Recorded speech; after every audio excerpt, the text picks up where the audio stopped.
To introduce myself, my name is Craig Watson. I'm an instructor in the Computer Information Systems Department here at Bristol Community College, and I teach application software, some programming. I also teach office administration as well, desktop publishing and web design. I'm here today to talk to you about a little bit about Word, a little bit about PowerPoint, and I'm going to be approaching this from a research paper standpoint. So I'm just going to talk a little bit about some of the particulars of putting together a research paper. And so I'm going to open up a document. If you ever used Word before, we have the Word screen, and basic Word screen, you have the ribbon system. And that's what this is right here. We have up here the ribbon system. This is the ribbon system right here. The ribbon system features some tabs. This is new with Microsoft Word. It's been changed too since Office 2010, because in Office 2010 you didn't have a design tab. Well, that tab was just taken out of somewhere else and placed out here so that we could get to it without having to access another dialog box or something of that nature. And so when you look at the ribbon system, you'll notice that it's separated into groups. And these groups are different features that at one time were in toolbars and dialog boxes that you can do things with. So I'm going to open up a document. Short keystrokes are good to use. Control-O always allows you to access an open command instead of using a mouse all the time. Why? Because it's quicker to do things from the keyboard than it is always having to reach for a mouse. It takes approximately 30 seconds to reach for a mouse, another 30 seconds to point to something, and another 30 seconds before you execute it. And so by having your hands on a keyboard all the time, you get to execute things much, much faster. And you use the mouse when you have to use the mouse. In the new Office application, you get into the backstage view. Once you get the backstage view, you find your file that you want to work with. Once you find your file, you simply open that file from that stage view. And this is a little document I'm going to work with. With this document, I have about 5 or 6 different activities that I'm going to go through just to talk about using this application. One of the things working with research papers, I think one of the better things that you can do when you're typing a research paper is type it single space. Reason for this is that you get a true picture of how many actual pages you're really using, because remember, double spacing spreads it out and that fills up the paper. So you don't really get a true sense of how many pages you're typing unless you really type it single space. And also because you can format it better if you type it single space and then do everything else later. So you really should just type a document in first, and then after you type the document in, you want to do all of the formatting later. So we have the document in, and just some information about moving around a document. Some people like to use the arrow keys to move from one place to another, but you have quick key movements that will help you get to places, like the end key, END. That key always moves you to the end of the line. If you press home, always moves you to the beginning of the line. You want to get to the end of the document, hold down the control key, press the key that's labeled END, get you to the end of the document. If you hold down the control key, press home, get yourself right back to the beginning of the document. You want to move a paragraph at a time, hold down the control key, press your down arrow. It's going to move you one paragraph at a time. You want to select a sentence to do something, point to the sentence with your mouse, hold down the control key, click the left mouse button, going to highlight a sentence for you. These are all things that you can do using a keyboard that will just make your life easier. Okay? So just getting back to this, doing a research paper. So I've done a few things here to put together a paper, 2-page paper. Doesn't have a title in it yet. I haven't put the title in. Maybe because that would probably be the last thing I want to do to it, is put the title in. Why? Because the document hasn't been double spaced, I haven't spell checked it, and I haven't really cited any information. And so one of the very first things I want to do is maybe probably do a quick spell check on it. But before I even do that, I probably want to check out, set up my referencing style. So I go to the reference tab. This tab helps me to cite information, footnote information, endnotes. So all of these things can be taken care of in a reference. First thing you want to do in reference is you want to set the style. So under citations and bibliography, you click the button and it has the MLA that's currently being used, which is the 7th edition. And most research papers are done with the MLA style. And so all you do is right there where it says style, you select that MLA style, and you have that all set up for you. Next thing you probably want to do once you've got your MLA style is to spell check this thing and get it ready for finalization. So if you press the key that's labeled F7 on the keyboard, what happens? Opens up the spell check pane and initiates spell check. You can also get the spell check once again just by going to the review tab and then clicking speller. But once again, with your hands already on the keyboard, it's less time to press a key than it is to reach for the mouse button. So by pressing the key that's labeled F7, you automatically get in spell check. And what's F7? It's a common key. What's a common key? A key that can be used in Word, Excel, PowerPoint, and Access. And so these are common features that go across all of the Office applications. Spell check, you just basically look at your dictionary, the spelling here, gives you suggestions. And again, if the word is spelled correctly and it's not in this dictionary, you're going to click ignore all, because you know a computer doesn't know anything about spelling. What does it do? Opens up a dictionary. And in its dictionary of words, it makes comparisons. And that's why it gives you many suggestions. And I always tell all of my students, if you can't spell, then spell check really doesn't help you out that much, because a computer doesn't know the first thing about spelling a word. Just doesn't know that at all. So it makes comparisons. You type something, looks in the dictionary. If it can't find it, you spelled it wrong. Right. And so it comes up with a bunch of suggestions. Okay? So by telling it to ignore all, you basically allow the machine to just go by all of those words. And once you do this, this takes care of the document for any time you use it. And so the best thing to do right after you spell check it, you save it. Why? It records that the document's been spell checked. So it saves all of that information. So the next person that opens it doesn't have to worry about spell checking it. Why? Because the document has already been branded with that spell check indication.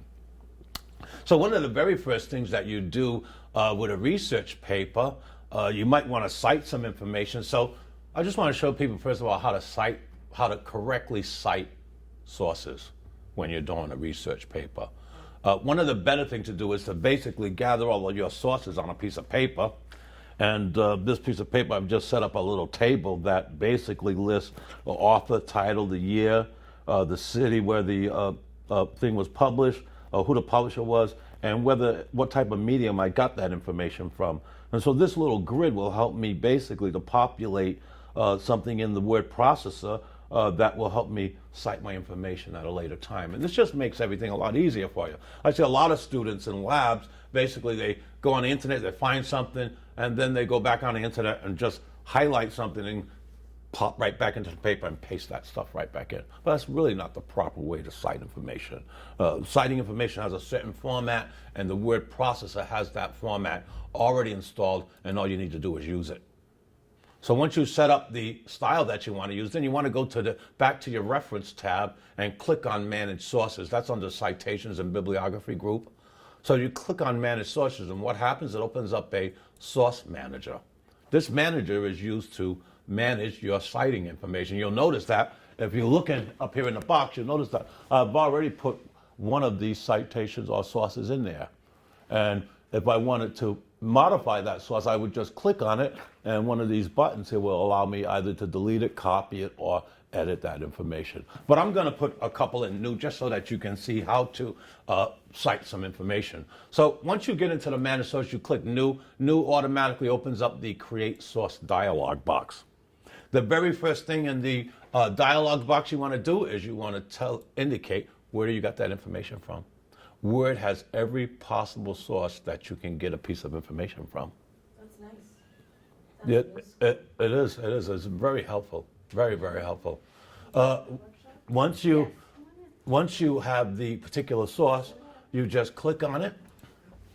All right, and it puts that source up into the source type. Next thing you want to do is you want to indicate who the author is. So you type the author in. Once you put the author in, Once you put the author in, the next thing you want to do is to indicate what the title of the source is. So right here, I'm going to put the title. And again, you see you have all of these input boxes. There's no thinking involved. You know, very little thought processes have to go into this. You simply have everything that you need and you're just typing. Fill in the year. What city it was published in. San Francisco. The publisher, which for this one is Josette Bass. And then finally, what the medium is, and its book. Okay? Once you do that, you'll notice that it already puts in a citation tag name for you. You have a box that you can use to show all bibliography fields that you can use as site information, and I'll show you that in a minute when I put in a web page citation. So once you've done that, you click OK, and right away it puts that citation into your current list. As you're adding things in, it puts it in the master list, and then as you're doing things for the current document, it puts it into the current list. The only one, I'm going to do one more for you. This time I'm going to do a website. So again, I'm going to click New. I'm going to select my source. So I'm going to scroll down until I see Website. And once I select Website, the first thing I'm going to do is put the author in, Cynthia Ogden. Next thing I'm going to do is the name of the web page, which is NCHS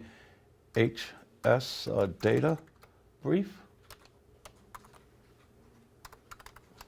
Number 82. I'm going to put the year, which is 2012. And this year is the date that the particular document was put up on the internet, or the publication was published to the internet, and the day that it was done.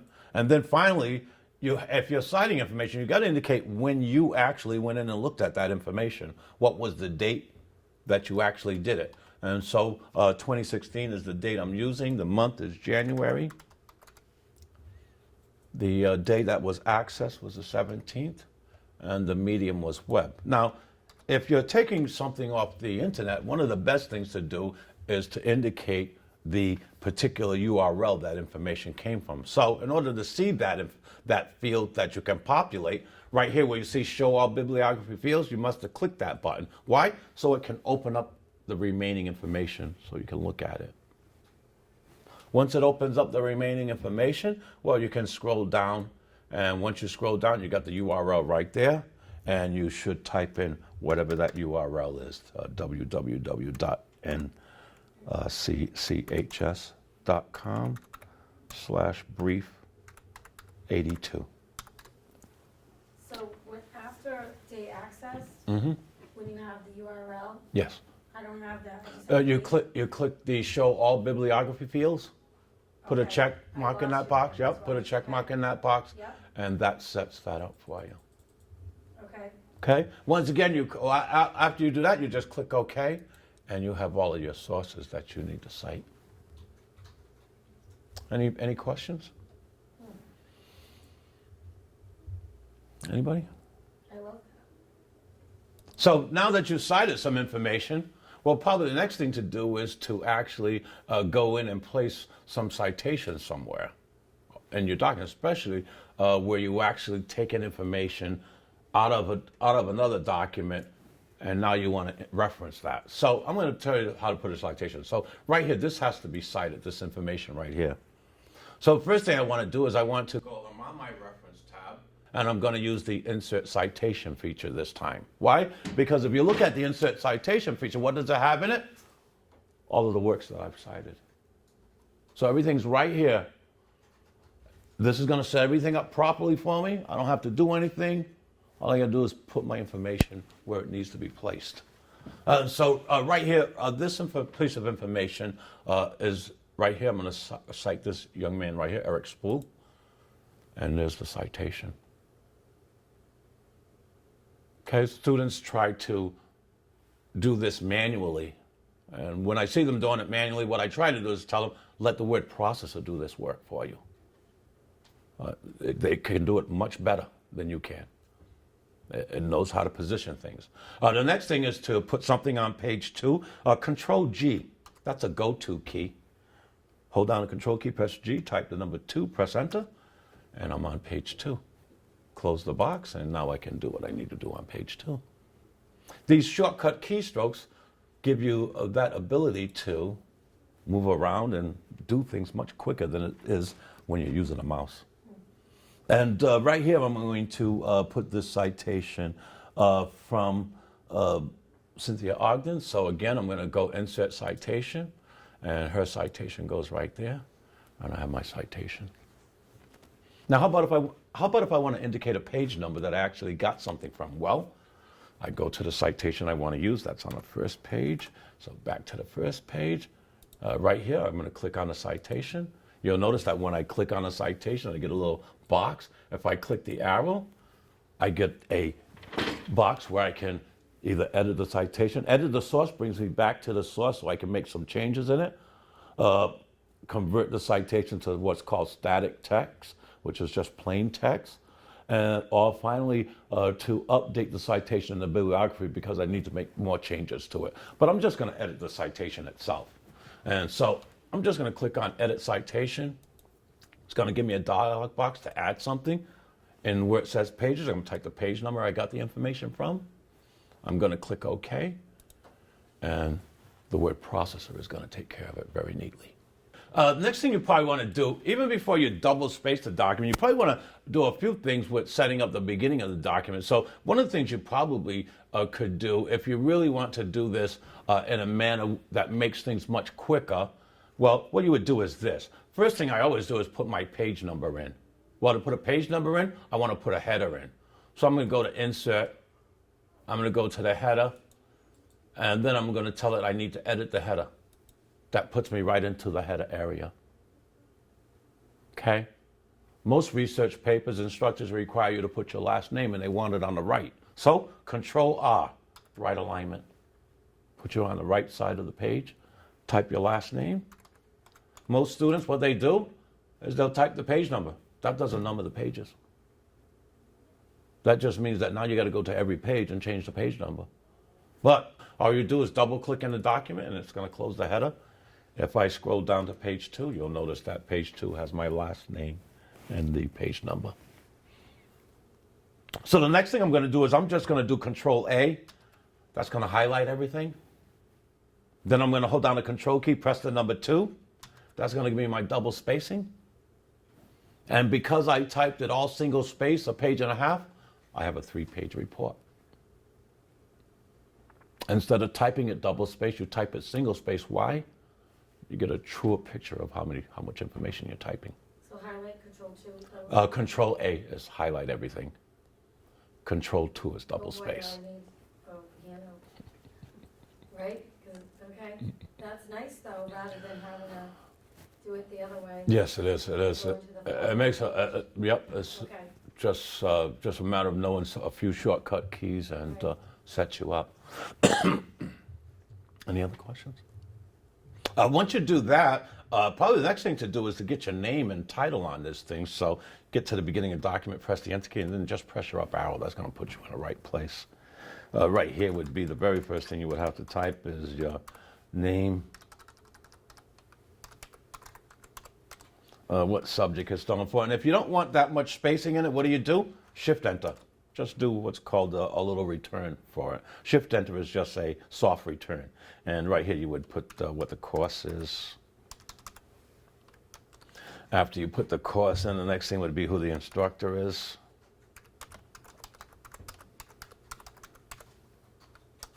And then finally what the date is. And I always use Insert and Date to put my date and time in.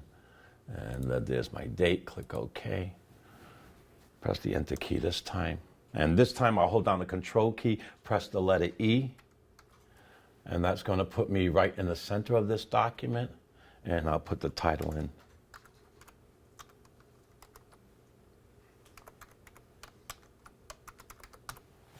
Oops. And there it is. So you can also just use the machine too to put the date in. If you do a Control D, it gets you to this menu.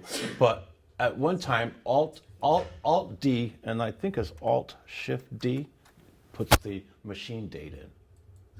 So if you hold down the Alt key, hold down the Shift key, press the letter D, you're going to get the date that your computer has. And if you hold down the Shift key, if you hold down the Alt key and the Shift key and press T, you should get the time.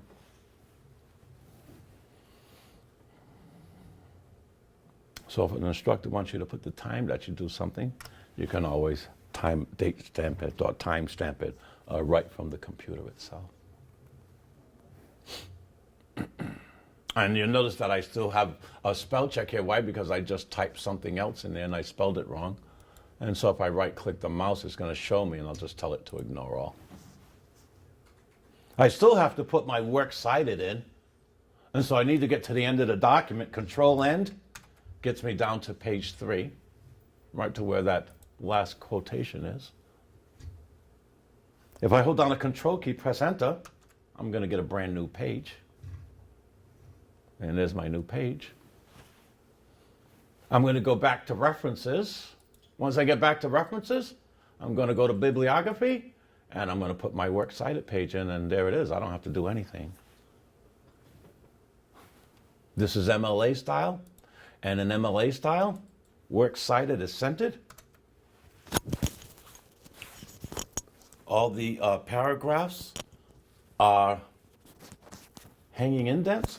And so you have to set them up for hanging indents. And all you do with that is you just highlight them. Once you highlight them, you go to the Home tab, you go to the Paragraph menu. Over on Special, you select Hanging, click OK, and your paper is all set up and ready. Say that again, Home menu. Home tab, open your Paragraph dialog box. You have to click the Launcher button right over here in the Paragraph group. In the lower right corner, there's a button. Once you get to the Launcher button, you want to just change Special to Hanging and click OK, and you're all set. Anybody, any questions?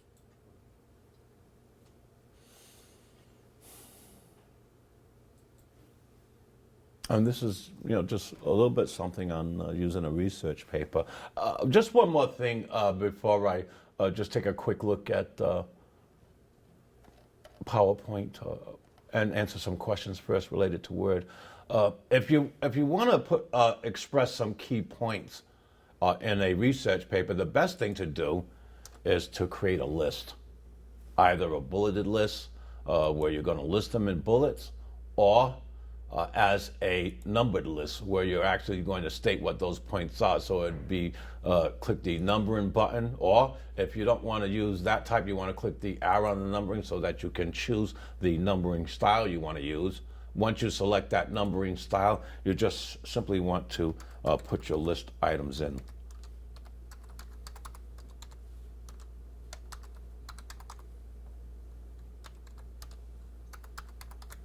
And you'll notice that it automatically capitalized because that's what the word processor does. If you start something at the beginning of a line, it's automatically going to capitalize that information.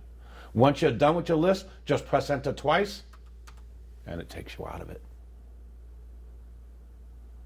And lists are better, especially when you want to make some points in your research paper. I see a lot of students put their points inside of a paragraph, but if you really want to draw attention to key points that you're making, put them out here in a list. And that'll bring the eyes to focus right there on that information. Does anybody have any questions or anything that you'd like me to show you? I missed you on the bibliography piece. I highlighted it, I have my bibliography highlighted, and I lost you on the hanging tab. This right here, you highlight your bibliography. Once you highlight your bibliography, you have to make sure you're on the Home tab. And then once you're on the Home tab, you go to the Paragraph group, and you open up the Launcher, the dialog box.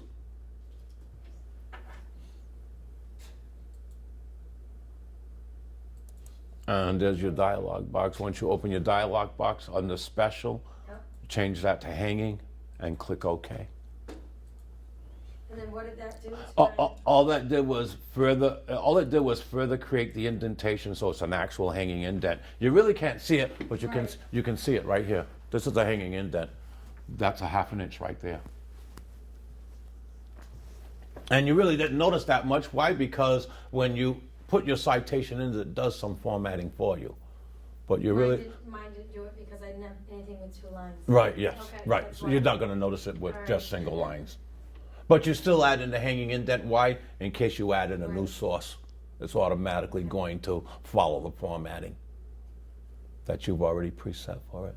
Once you've done that, then basically what's the simple thing to do? Control S always saves your document. What does Control S? Yep, Control S. Yep. Cool. You want to print your doc? Hold on a Control key, press the letter P, and right away you get to the print menu, and you can send that document to the printer. Just with, Control P. Yep, Control P always gets you to the print menu. Common feature keys basically are keys that can be used in other Office applications. And I've included, you notice that I have 3 groups of keys on there for you: document keystrokes, enhancement keystrokes, your alignment keys, your align spacing keys, and then a whole group of miscellaneous keystrokes that you can use to do things. And all of these keystrokes are transferable to the current Office. And another thing you should know too is that a lot of times when you choose a particular a feature that you want to use, Microsoft has now incorporated shortcut keystrokes into its screen tips, so that if you go to a command, you can see what that shortcut keystroke is for execution purposes. oh, when you hit the shortcut keystroke, it actually has a little. No, if you point to a command, it actually shows you Oh, what right. the shortcut keystroke is. Oh, All right, so besides the executing command itself, it also gives you information about it. A lot of people don't look at that because most people use a computer don't read the screen. And I use a computer, I read the screen because that's what I do.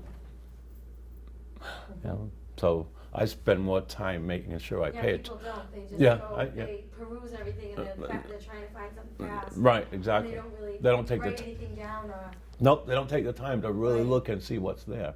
I mean, I have a lot of students come to my website, and one of the things they don't do is read the screen. They just go to do what they have to do, and that's it. And they never really look at it. Never really look and see if there's any messages for them or anything like that. But if you're going to use a computer, one of the best things that you can do for yourself is learn to read the screen, Yes.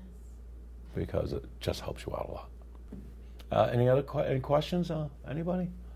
Anything in Word that you would like to see while we're in Word? Copy and paste. Yeah, copy and paste. That's easy. Copy and paste. What do you want me to call? I'll just copy and paste something from here. Just there's a lot of ways to copy something. You know you can highlight something. If you highlight Is it, that the easiest way? that's the easiest way. Okay. If you highlight something, you can copy things just by dragging. Yep. Or Control C executes the copy command. Get to where you want to place a piece of information. Control V. And there it is. Places You it put there. It's on here too. Yep, yes it is. For me to look at. Yep, yes it Okay. is. Yep. Copy and paste. Producing information. Okay. If you're working with images, just really quick to put an image in a document. If you're going to put an image in a document, you simply open up the online pictures, type what you're looking for. Once you type in what you're looking for, it brings up this. You want to tell it yes to deliver everything that it has, so you can see everything that's there. And I don't think it did it. There's 3 results. It's not showing them to me, so I'm going to just do a new search so I can see something here. And again, it's not showing it to me, so I guess I've screwed up. Once you tell it something, the machine listens to you. And if you don't answer that first question right, it won't show you all the pictures. But once you have a picture, you simply choose it, insert it, and something that a lot of people don't do, they don't try to manage their pictures. A picture is better managed when you fix the text wrapping. The best text wrapping probably top to bottom. Why? Allows you to move your image anywhere you want.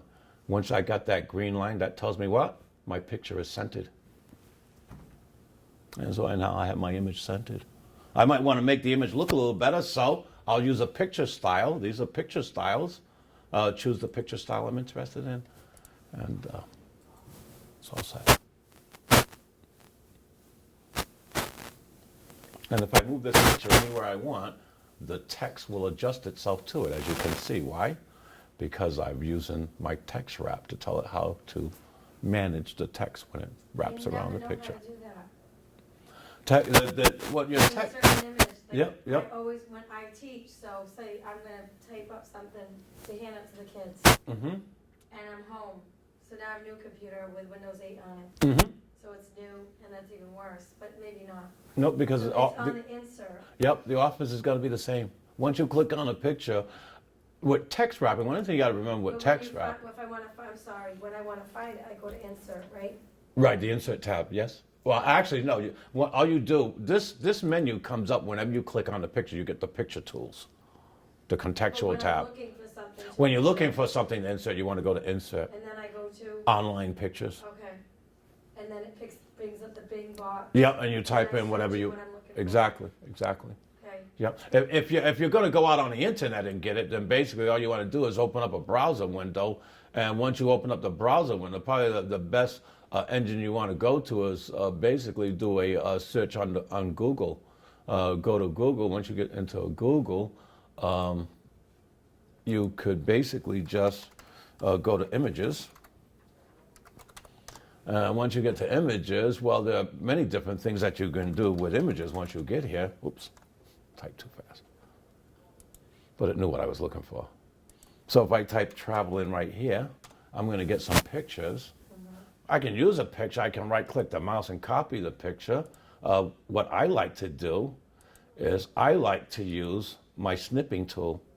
I like to snip my pictures. So basically what I do is I open up the snipping tool. And once it opens up, it's right there, new. And I'll snip my image. Once I snip my image, I can copy that image. I can go back to my document, indicate where I want to place that image, and there it is. And this image, what I want to do is I want to set the text wrapping for it. So I open up my text wrapping menu and look for different text wrappings and see which one I think I might want to use. I'll use tight. And what does tight do? Well, tight's going to move that picture even further. So now, once I have tight, I can put the picture anywhere, and I'm going to show you that it can flow around the text. that's cool. And there it is. It's all flowing all around the text. And this is what tight does. So knowing what different types of text wrapping settings do helps you to manage your images when you put them into documents. What's the best to use? Top and bottom, Yeah. and tight. Those are the best ones to use. Top and bottom, you want to use top and bottom because you want to align the image with the text that's in the document. That's what top and bottom does. You want to use tight because you want the text to flow around the image, as you can see. No matter where I move it, the text is going to flow around the image. And that's what tight does. Do you have any handouts on that? No. Okay. So, same thing would work with PowerPoint too? Yes, it would. Yep. Okay. Yep. Same thing with PowerPoint. Any question? So I'm going to go to PowerPoint because we're running out of time here. So anybody any more questions? Any questions about Word or anything else regarding Word? Okay, good. So I'm going to exit Word, close everything, and I'm going to now go to PowerPoint. I'm just going to keep a couple of things open on the screen. I'm going to go back to my workshop here. And I have a PowerPoint presentation, Kodak West. And I'm just going to open up this presentation and do a couple of things with it. And this is just a 3-slide presentation we have here for PowerPoint. And as you can see, I have some information on the slides. Insert, add a slide to it, Control M, always inserts a new slide. Once Once I add in a slide, as you can see, my PowerPoint presentation has no title slide. So basically I inserted a new slide. I'll take that slide and move it up to make it slide number 1. The layout is title and content. Well, this is a title slide, so I'll go to layout and I'll change it to a title slide just by selecting title. Once I have a title slide, I can put my title in there, which is Kodiak OS. Click into the subtitle and add my subtitle, or instead of reaching for the mouse, Control Enter is going to get me into that box. So anytime you press Control Enter, it brings you to the next box. You got to type some information in. You type your information. I like to teach things about using your keyboard. Why? Things just happen faster when you can use the keyboard. So if you know keys that you can press to do things, then it just makes your life a lot much easier. Why? Because now you're time conscious and you're alleviating those extra seconds it takes to reach for something before you get something done. And so now I put my information in with the Kodiak West. When it comes to PowerPoint presentations, you can manage things just by moving them. All you do is to rearrange slides, you just slide them where you want them, just by moving them up and down. And it's much easier in the new application versus the old applications, because in the new applications, you actually see the slides move. In the older application, you were actually just looking for that little horizontal line and making sure that horizontal line went where you wanted it to. And so the new application just makes your life much easier. So just inserting slides is just a very basic thing, putting information into slides. If I want to finish off indicating information about the bullet, well, everybody knows if you press the Enter key, what happens, you get that bullet at that level. Well, to go back up a level, Shift Tab is going to take me back out to the next, to that level, so that I can put in the next over title. So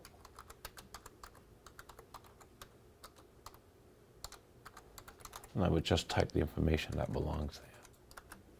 When I press the Enter key, I get that bullet, but if I want to demote, just going to press Tab to get down to that next level.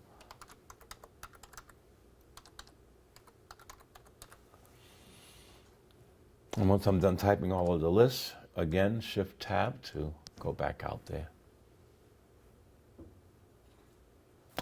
And that's all you really do with tabs when it comes to working with bullets and numbering when it comes to PowerPoint. I'm going to move over to this slide right here. And right up here in this upper portion up here, I'm going to put a picture. So I'm going to go to Insert, a picture. So I'm not going to use an online picture. I'm just going to use a picture I have on disk. So I'm going to click that. I'm going to go to where those pictures are, my workshop, and there's 2 pictures I have. I'm going to choose the picture that I want. I'm going to click Insert. And once again, I want to use my contextual tab to manage my image. So very first thing I want to do is basically get my image set up properly. So I want to get it affixed to where I want it. And again, you see these guidelines. You really should use them. Why? They help you affix images either centered to something, to the page, or to a slide. And I got my red guideline, which tells me my image is now centered to the slide. And once I let it go, I'm all set. I might want to make some corrections to this picture. A lot of people don't use these things when they use PowerPoint, but you really should try, because you can correct pictures. Why? You can get different brightness and sharpness of it, and each time you move to one, it shows you what it looks like. So you can improve that image just by using some of the features that PowerPoint has in it. And these are all new features that help you to, better make images stand out better. And so I'm just going to give this a little bit more brightness. You can even manage the color on the image. As you can see, I can change and make the color a little bit sharper, or make the color a little bit fadier, depending on what it is that I'm looking for. Add some blues to it, some more blues or less blues. So depending on what I'm looking for, I can do different things in my picture. And you'll notice that each time I went to one of the adjusting features, it had the image in it. It had adjustments for the image. And each time it shows me an adjustment for the image. And a lot of people who use a lot of these applications don't take it that step further to refine or format what they're doing. And it just makes everything show up better, especially when you're doing your presentation and you want to see it. So I can look at different artistic effects, and I can change the artistic effects depending on what it is I'm looking for. If I don't think I want to change the artistic effect, I just get out of the menu and leave it like it is. Picture styles, I want to make sure I always put some sort of style on my pictures. So just choosing a picture style just enhances that image better. Once you do a PowerPoint presentation, what you want to probably do is add some sort of design to it. And you can add a design just by going to Design tab. Once you get in the Design tab, you have all of these themes that you can use. You also have slide backgrounds that you can do just by going to the Format Background. If you go to Format Background, you can use a picture or a pattern. If you select pattern, it gives you patterns. If you point to a pattern, it's going to give you a preview. As you can see, as I go to each one, I'm getting a preview of what they look like. If I select one, it's applied. If I want to apply it to all, I'm going to select apply it to all. And sometimes it's much nicer to come up with your own background versus using one of PowerPoint's designs. Any questions, anybody? And this is just very brief PowerPoint overlook and what you can do with it. There's many things that you can do with PowerPoint as far as PowerPoint itself. Putting the information in PowerPoint. What's a good PowerPoint presentation? Something with the least amount of content or text. Why? Because it's a presentation and you really should be talking, versus filling up words. I see many students doing PowerPoint presentation and they're loaded with 5 or 6 paragraphs on a slide. That's not a PowerPoint presentation. A PowerPoint presentation is limited text. And what's the limited text? Things you're going to talk about. Right. It's like an outline. Exactly. And you can set up your PowerPoint presentation. You can look at it as an outline just by basically managing the view over here, your slides view. Because if you come over here and go to your view menu, you can tell it that you'd like to see this in an outline view instead. And from the outline view, you can create slides. Really, I mean, if I wanted to add another slide, if I press Control Enter right here, and then I go demote, I have a new slide.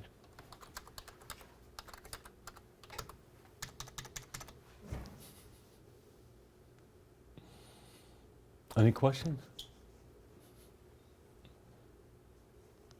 Now, there's a whole bunch more I know about PowerPoint, but with limited time, there's really not.